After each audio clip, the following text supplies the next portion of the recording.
रविंद्रनाथ टैगोर ने कहा था कि हम ये प्रार्थना ना करें कि हम पर कोई खतरा आए, बल्कि हम ये प्रार्थना करें कि जब हम पर कोई खतरा आए तो हम उसका साहस निर्भीकता माने निडरता से करें।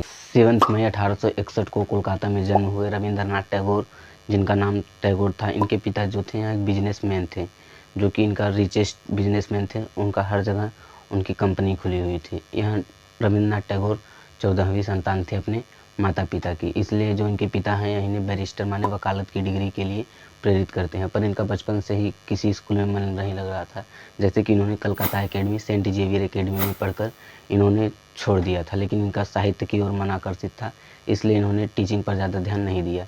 इसके बाद इनके जो पिता थे वह इन्हें बैरिस्टर के लिए ज़्यादा जोर दे रहे थे। जो इनके भाई थे सत्येंद्रनाथ टैगोर, उन्होंने पहली बार 1964 में क्वालिफाइड किया था यूपीएससी को। जब यूपीएससी को उन्होंने क्वालिफाइड किया तो लंदन भेज दिए रविंद्रनाथ टैगोर को भी उनके साथ।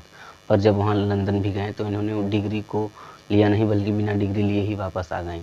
इनके एक टीचर थे जिनका नाम हेमेंद्रनाथ टैगोर, जिसका नाम हेमेंद्रनाथ टैगोर था, जिन्होंने इनको घर पर ही जूडो, कराटो, ऑफिस लिटरेसी जैसी भाषाओं को और इन्हें मतलब घर पर ही पढ़ाने के लिए सिखाया। यहाँ एक poet's, socially farmer, painter, artist और इंडिपेंडेंट और सोशल इंडिपेंडेंस में भाग लेने वाले और गांधी जी के क्लोजली फ्रेंड थे, स्वामी विवेकानंद के क्लोजली फ्रेंड थे।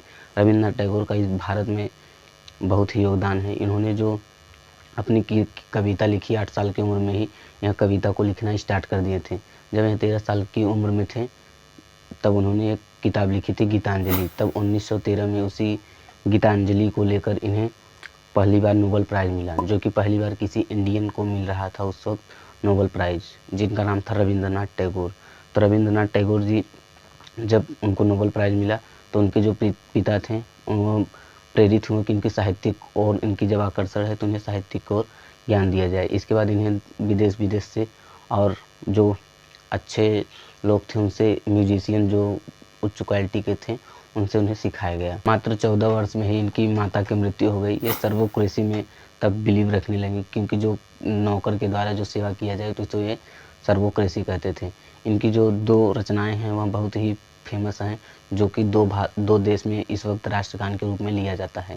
सबसे पहला है जो भारत का जनगण मन और दूसरा है जो बांग्लादेश का आमार सोनार बांग्ला, ये दूसरा है बांग्लादेश का।